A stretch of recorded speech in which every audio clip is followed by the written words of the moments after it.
Once again, it's on. Good morning, good afternoon, good evening, good night.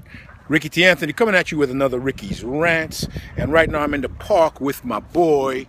Where is he? You can see him over my shoulder in the distance. And I'm going to do a little trick with him. Come. And there he comes. Exercising him, keeping him healthy. Good boy. Let's go. Exercising him, keeping him healthy. And since that's what I'm doing, I want to talk about my views on dog health. First of all, every dog has a purpose. Every dog was bred for a purpose. And looking into my breed, he's an American bully, 60% razor edge, 20/20 savage blood, and corrupt. But looking into the breed, bulldogs, the pit bull classes, Staffordshire Terriers, and staffs, and so on and so on. Even though the dogs eventually ended up in pit fighting and fighting other dogs, they were also used in the art of bull baiting. And once those were discontinued, they were used for ranching, herding, protecting livestock, protecting the farmers and whatever they had, you know, guard dog work, etc., etc. So they were the Swiss Army knife of dogs, used for every purpose imaginable, right? Good and bad, unfortunately, a lot of bad. So in researching them, you got to keep these dogs working. You got to keep all dogs working to a certain capacity, even little teacup dogs. And when I say working, you got to work them within their breed limitations. Like, so a pit bull, bulldog, boxer, German Shepherd, Malinois, Rottweiler, they can do almost anything. Like I said, home protection, personal protection, weight pulling, obedience training, attack dog training, they can do all that. But so that's good for the mental and physical of the dog, the outlook of the dog. My dog, I don't like a bullier looking dog. A lot of people like bullier looking dogs. My dog is not, as you can see, a bullier looking dog. He is a little leaner. The pick of the litter, his litter mate was 100 pounds. His father was 84. I had him as heavy as 92, but I didn't like how he was wheezing and, you know, he wasn't moving well. He wasn't as agile. He wasn't as active. So I brought him down to a comfortable weight of, he stays around 70 pounds, give or take, 68 to 72. If he gets up to 75 or better, I'll work him harder, feed him differently, and bring him down. Which brings me back to another point. The feeding and care of the dog. This is why I really wanted to put this out here. Since it descended from wolves, I believe in fasting a dog once a week, or at least a couple times a month. Because in the wild, they don't eat every day. And people fail to realize that. They want to feed their dog 3 times a day, twice a day, every day, you know, and then they're not exercising their dog. So it's like a human sitting on the couch eating pizzas and barbecue and all that stuff, and you're not doing anything. Humans were meant to move, you know. Dogs walk, birds fly, fish swim.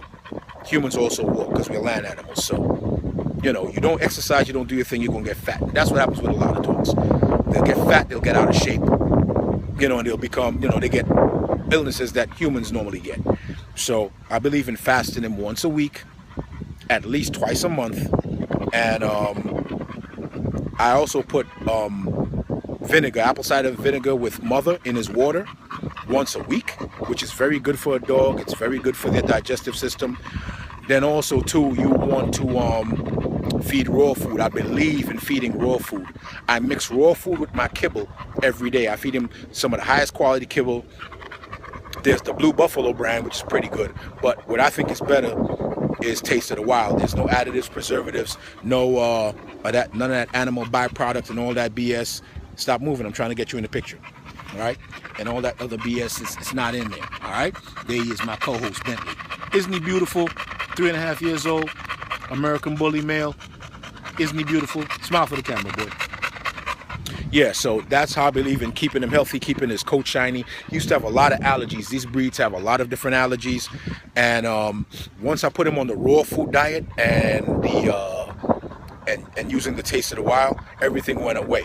His allergies were really bad, had him on all kinds of meds, and I put him on raw food for a month.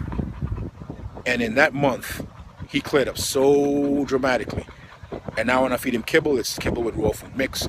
There's a special guy, Raw Energy, RAAW Energy. You can look him up online, and he has warehouses in the tri-state area that gives you good food for your dog.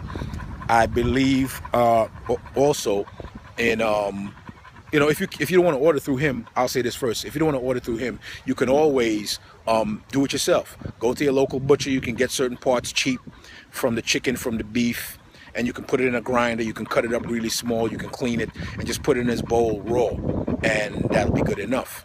But this guy makes a nice blend, about 85% raw meat, and the other 15% is bone and vegetable.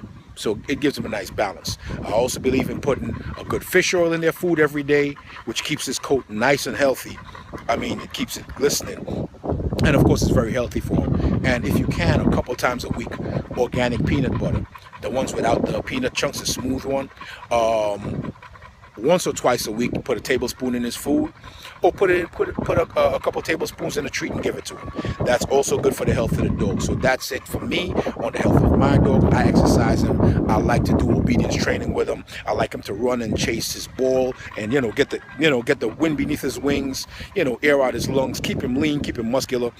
I also do a lot of rope pulling with him, playing with the rope. Some people say, "Oh, that's breeding aggression," but no, it's playing to the nature of the dog. These dogs have a stronger rope. They like to bite, and you can teach them when, where, and how to bite by using the rope. I'll play with him with the rope, and when I say drop it, he lets it go. When I toss the ball around and I say drop it, he lets it go. So obedience is part of their mental and physical health. Throwing the ball around, part of their mental and physical health. So hey, take care of your dogs, love your dogs, and pick up the damn poop, please. Okay, Ricky T. Anthony talking good dog care on your funky ass, and I'm out.